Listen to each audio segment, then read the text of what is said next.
Not so many people realize what happened in the Haymarket riots of 1886.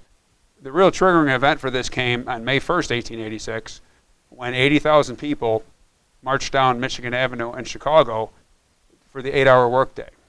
My understanding was at that point in time there was an obscure law that granted the 8-hour workday, but it was rarely enforced.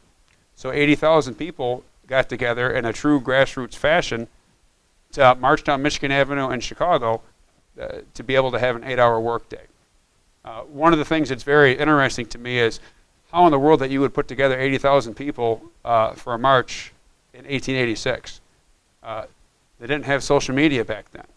They didn't have cell phones back then. They didn't have the internet back then, and I'm not sure when the phone was invented, but even if it was invented, they probably didn't have them in their houses at the time. So what this was a truly grassroots effort to be able to have an 8-hour workday. And again, this is in 1886. So 2 days after that happened, because it was a very successful march, workers at the McCormick Reaper plant went out on strike because they wanted to have the 8-hour workday, safe conditions, and maybe a little bit of respect on the job. What ended up happening was in those days, companies could really afford to buy and pay for police departments, so they did, and they bought the Chicago Police Department, and they came in and they crushed the strike at the McCormick Reaper plant. By the time it was said and done, they came in to break some heads, and 5 workers were murdered on May 3rd, 1886, at the McCormick Reaper plant. That brings us to where the Haymarket riots took place. On May 4th, they had planned a protest about what happened at the McCormick Reaper plant. They anticipated having about 20,000 people show up for this protest rally. Unfortunately, the weather was bad. It was rainy, and the conditions were cold, which is typical Chicago weather. So they only ended up having about 2,000 people show up. The protest rally was successful. They had some speakers that come in. It was largely peaceful until about 9 o'clock. As it was winding down, there was about 200 people that were still there. At that point, the Chicago police came in with 176 Chicago police officers with rifles to put the crowd down, similar to what they did over in at the McCormick Reaper plant. Well, one of the illustrations that we have in this is one of the most famous illustrations in labor history. And if you look at it, somebody, and nobody knows who it was to this day, pitched a stick of dynamite in the middle of the Chicago police and blew them up. By the time it was said and done, 7 Chicago police officers were dead.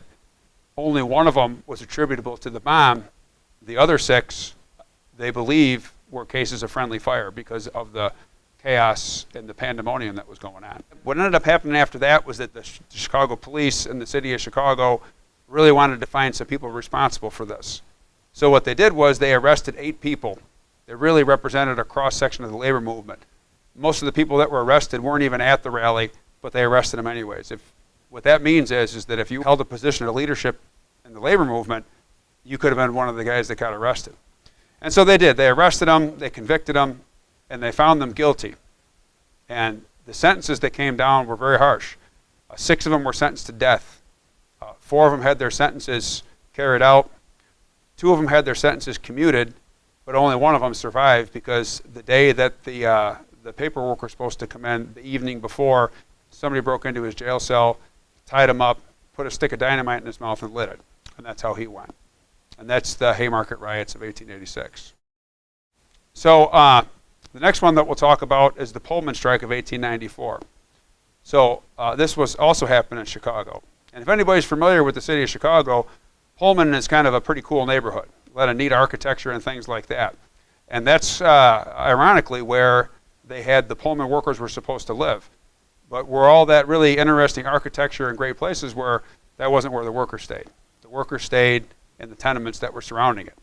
But in those days, if you worked at the Pullman Palace Car Company, you lived in Pullman, you had to pay what the Pullman rents were in his slums. You had to shop at the Pullman store. You even had to go to church at the Pullman church, which is how these people lived. Well, in 1894, Pullman decided that he wasn't making enough money, so he just came through and cut everybody's wages by 25%. Okay? Which really wasn't what made the workers go on strike. What made them go on strike was the fact that while they cut their wages by 25%, the rent stayed the same and the price of the goods stayed the same. So they went on strike.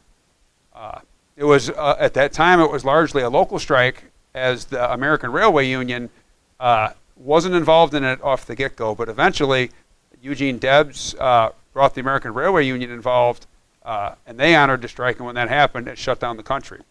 And my understanding of what happened at that point was it was the first time in our country's history that a federal injunction was used to come in and stop the strike.